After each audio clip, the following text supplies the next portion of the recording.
Assalamualaikum, jumpa lagi dengan saya Wahyu, owner dari CP Punggawa 47.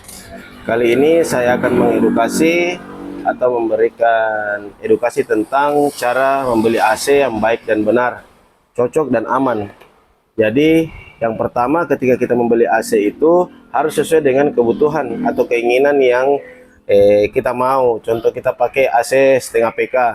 Terus AC setengah PK ini yang kita beli, kita mau pasang di ruangan yang tidak sesuai dengan kapasitas setengah PK. Nah, jatuhnya nanti AC Anda yang Anda beli ini jadi tidak dingin. Ketika tidak dingin, nah, akan ada timbul pertanyaan di pikiran kita, akan komplain ke teknisinya ataukah ke brandnya. Nah, jadi itu yang akan kami share, akan kita kasih tahu bahwasanya untuk beli AC itu harus sesuai dengan kapasitas atau kebutuhan yang Anda inginkan. Contoh di AC yang setengah PK tadi yang saya maksud, kita mau pasang di kamar 3x3 itu bisa. Nah, tapi harus kita tahu bahwasanya ukuran 3x3 ini tidak menentukan bahwasanya AC Anda bisa dingin atau malah tidak dingin. Karena ada beberapa case dari pengalaman yang kami dapatkan ketika kita memasang AC 3x3 untuk kapasitas AC setengah PK di ruangan yang kita rasa cukup untuk hitungan BTU-nya, ternyata pada saat ditaruh di lantai 2 atau ditaruh di lantai 1 tapi areanya ini full kaca, atau ditaruh di area yang posisinya memang panas, ketika kita pasang di ruangan itu malah AC-nya ini tidak mampu untuk mendinginkan ruangan tersebut. Jadi ketika kita membeli AC, kita harus menyesuaikan atau kita harus konsultasi kepada sales atau teknisi tempat kita untuk membeli AC. Jangan sampai AC yang dipasang ini jadi tidak dingin. Jadi itu salah satu case atau contoh ketika kita membeli AC. Ya, terus yang kedua, ketika kita membeli AC, kita harus cari tahu brand apa yang kita mau beli supaya brand yang kita beli ini bisa support kita sampai beberapa tahun. Karena untuk AC sendiri garansinya itu bermacam-macam. Ada garansi yang 10 tahun untuk kompresornya, ada yang garansinya 5 tahun untuk kompresornya, ada yang garansinya 3 tahun untuk kompresornya. Nah, dari garansinya itu juga ada garansi part. Part itu yang mana? Jadi part itu bermacam-macam. Nah, ada yang seperti ini yang biasa rusak. Ini salah satu part dari AC namanya kapasitor. Terus ada juga yang seperti ini namanya dinamo. Nah, itu yang dimaksud dengan part, dan masih banyak lagi yang lainnya. Kalau kompresor itu adalah kompresor yang ada posisinya pada outdoor. Jadi dia ini fungsinya untuk menekan freon untuk bersirkulasi dari kondensor sampai ke indoor atau evaporator, kembali lagi ke kompresor, dan begitu seterusnya. Itu yang panjang garansinya. Terus untuk part itu bermacam-macam juga, ada yang 1 tahun, ada yang 3 tahun, ada bahkan sampai 5 tahun. Jadi ketika kita beli AC, nah, kita upayakan beli AC yang garansinya panjang. Dan kalau kita mau klaim garansinya, nah, tempat klaimnya itu tokonya ada, terutama di daerah kita beli. Contoh di Makassar, ya kita tahu ada beberapa toko-toko besar, brand-brand besar itu yang ada di Makassar. Jadi jangan sampai salah beli AC. Kita beli AC, tapi toko atau service centernya tidak ada di Makassar, jadi agak ribet. Nah, kecuali ada teknisi tempat kita beli, dia merekomendasikan dan dia berani untuk membantu klaim garansi. Anda apa-apa kita ambil brand tersebut. Tapi kalau misalkan tidak ada, utamakan brand yang ada service centernya di area tempat kita tinggal. Jangan sampai kita beli AC, tapi sama halnya dengan kita beli AC bekas yang tidak tentu garansinya. Tidak jelas lah, maksud saya seperti itu. Jadi itu salah satu contoh ketika kita mau beli AC, ya kita harus tahu brand yang kita mau beli ini bagus atau tidak. Jangan sampai kita kecewa dengan AC yang kita mau beli. Terus untuk yang ketiga, pastikan ketika kita membeli AC di toko tersebut itu ada jaminan atau garansi dari toko tersebut. Seperti yang saya maksud sebelumnya, ada garansi kompresor, ada garansi part, tambah lagi ada garansi toko. Jadi garansi toko ini ada beberapa toko yang memberikan garansi, seperti garansinya 2 minggu, misalkan 1 bulan, atau 3 bulan, 6 bulan, dan sampai 1 tahun. Dan nah, itu kita pilih di situ yang mana garansi yang kita rasa bagus, dan garansinya ini apa. Kalau dari toko si A misalkan memberikan garansi servis, berarti yang dimaksud servis ini jasanya.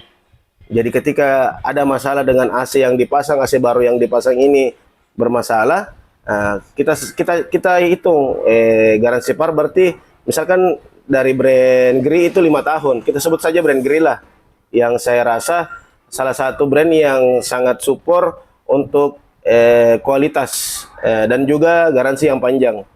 Jadi brand Gree ini memberikan garansi 5 tahun kompresor dan 1 tahun spare part, dan 5 tahun kompresor, 10 tahun 10 tahun kompresor dan 5 tahun spare part.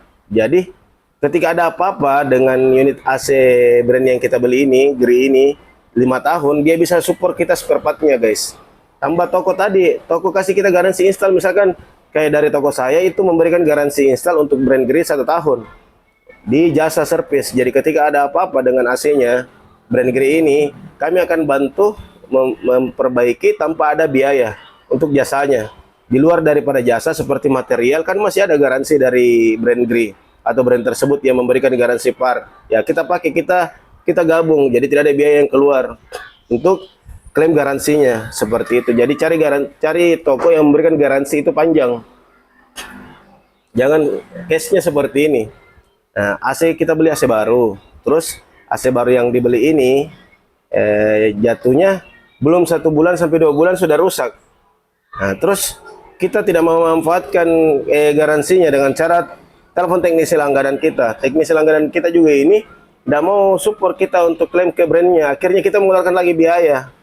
Nah, itu salah satu kerugian kita pada saat membeli AC baru. Jadi saran saya ketika kita beli AC baru itu harus perhatikan garansinya, harus manfaatkanlah garansi yang ada, karena keuntungan membeli AC baru itu di garansinya, bukan bahwasanya baru-baru saja. Tidak ada kelebihannya. Soalnya AC itu kapasitas atau kualitasnya itu cuma 30%, dan 70% yang membuat usia AC panjang ini adalah teknisi yang pasang di awal.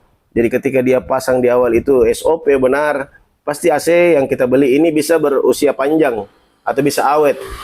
Contohnya seperti itu guys.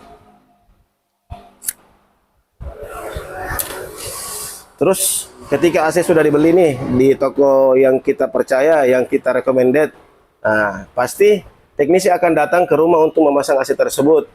Ketika AC ini dipasang, otomatis ada sharing antara pemilik AC dan juga teknisi yang mau memasang. Nah, itu harus diketahui juga, ketika AC itu ditempatkan di posisi yang salah, maka itu juga bisa membuat atau mempengaruhi kinerja dari AC. Contoh yang sering terjadi di lapangan, kita beli AC baru tapi pasangnya di dalam WC untuk outdoornya. Akhirnya ada komplain masuk, Pak, AC saya tidak dingin. Setelah dicek, oh ternyata proses penempatan outdoornya ini yang tidak benar atau salah. Nah, karena outdoor ini kebalikan daripada indoor. Indoor menyerap panas dan melemparkan hawa dingin. Nah, outdoor sebaliknya, dia itu melemparkan hawa panas. Jadi kalau hawa panas yang dilemparkan ini kembali lagi diserap, dihirup lagi, maka akan terjadi turbulence atau overheat. Jadi itu yang menyebabkan sampai kompresor itu bisa mati. Jadi fan-nya saja yang berputar. Pak, ini AC saya kok tidak dingin? Padahal mesinnya di luar itu nyala. Mesin yang dimaksud Bapak ini atau konsumen ini, yang dimaksud itu kipasnya, tapi kompresornya mati.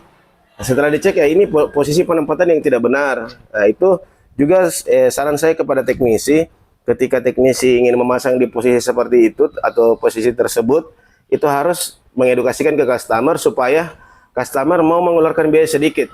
Contoh, kenapa sampai dipasang di posisi itu? Karena mungkin masalah budget di pipa. Tapi kalau kita bisa suggest konsumen ke depannya bahwasanya kalau ditaruh di posisi yang agak lebih lega, udara panas yang dibuang bisa terlempar dengan baik. Nah, pasti konsumen juga bisa kasih nilai plus untuk teknisinya yang memberikan saran, bukan asal pasang-pasang saja. Jadi itu salah satu contoh. Nah, yang kedua, oke, setelah unit AC terpasang, sudah mau memasuki release freon. Nah, itu yang sering dilupakan, proses vakum. Jadi proses vakum ini sangat penting untuk AC zaman sekarang. Yang teknisi dulu itu yang masih menyepelekan soal vakum, bahwasanya vakum itu cuman pelengkap dan tidak penting. Masih ada sistem seperti yang dulu, yang JOS atau vakum body. Nah, itu yang tidak boleh guys. Ketika konsumen punya teknisi yang seperti itu, saya tidak menyarankan untuk mengganti, tapi sebaiknya jangan digunakan, karena untuk jenis freon yang terbaru R32 itu mesti wajib divakum. Ini bukan saran dari teknisi, tapi si pemilik brand atau si pemilik AC yang menciptakan AC tersebut itu menyarankan agar AC-nya ini bisa panjang, agar AC-nya ini bisa awet, nah, dan agar AC-nya ini juga bisa klaim garansi, ya mesti divakum. Vakum itu bagaimana? Contohnya, nah contoh vakum itu seperti ini guys.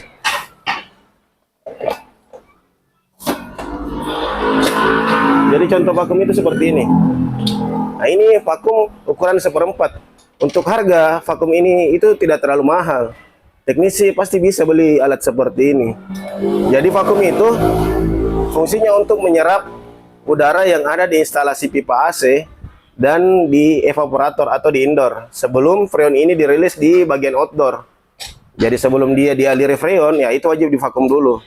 Nah, vakum itu fungsinya untuk mengisap atau menyedot udara yang ada di instalasi ini sebelum dialiri freon, supaya ketika freon bersirkulasi, nah, freon ini betul-betul pure freon yang terjadi yang bersirkulasi atau berevaporasi, tidak terkontaminasi dengan udara. Karena ketika terkontaminasi dengan udara, maka AC yang kita gunakan ini tidak akan terlalu dingin atau tidak nyes lah bahasa kami di sini. Jadi seperti itu guys. Yang ketiga, setelah kita tahu posisi penempatannya, setelah unit ini dipasang dengan benar dengan cara divakum, nah, itu wajib mengetes atau bahasa teknisnya startup atau commissioning lah. Kita nyalakan AC-nya. Setelah kita nyalakan, tidak ada masalah, tidak ada suara berisik, terus juga air di pembuangan juga sudah keluar, berarti menandakan AC yang kita pasang ini sudah aman, sudah benar, sudah bagus. Jadi itu salah satu edukasi saya, sharing saya ke konsumen dan ke teman-teman teknisi. Untuk memasang AC harus seperti SOP-nya lah. Mungkin ada kesalahan dari saya dari segi penyebutan atau langkah-langkah. Mungkin bisa di komen di kolom komentar nanti. Dari kolom komentar itu saya juga bisa tahu, oh yang saya edukasi tadi ini ada yang terlewatkan. Karena pada dasarnya tim saya ketika menginstal, ketika repair, perbaikan, itu selalu saya ajarkan sesuai apa yang diberikan oleh brand untuk SOP-nya. Contoh alat yang di belakang ini namanya recovery. Itu salah satu alat yang dibutuhkan ketika kita mau servis AC tanpa membuang freon. Namanya recovery, alat penampung. Jadi dia ambil freon dari kompresor, terus ditampung di tabung freon. Jadi seperti itu guys. Mungkin kita tidak usah lanjut ke hal seperti itu. Yang saya mau edukasikan tadi tentang cara memilih AC yang baik dan benar, terus juga cara posisi penempatannya, terus hak-hak konsumen ketika membeli AC. Jadi ketika kita beli AC itu ada AC saja, ada juga AC dengan material, ada juga AC material dan pasangnya. Jadi ketika kita beli AC saja, yang datang itu cuma unit indoor dan outdoor. Ketika kita beli unit dengan material, berarti yang datang itu unit AC indoor, unit AC outdoor, pipa 3 meter minimal biasanya, kabel juga seperti itu 3 atau 5 meter, bracket outdoor. Nah itulah alat perlengkapan yang akan datang ketika kita beli unit dan materialnya. Dan yang ketiga, semuanya sudah include sama pasang atau terima bersih lah. Ketika pemasangannya TB, timbal balik, atau bahasa orang di sini bombe-bombe atau saling membelakangi, itu sudah pas di 3 meter, paling tambahan kabel sedikit untuk power supply-nya. Oke, sekian edukasi sharing dari saya. Terima kasih sudah bantu untuk menonton dan bantu like dan subscribe-nya. Jika ada kesalahan dari saya, karena saya cuma manusia biasa. Jika ada kesempurnaan, itu hanya milik Allah Subhanahu wa Ta'ala. Terima kasih. Assalamualaikum warahmatullahi wabarakatuh. Dadah.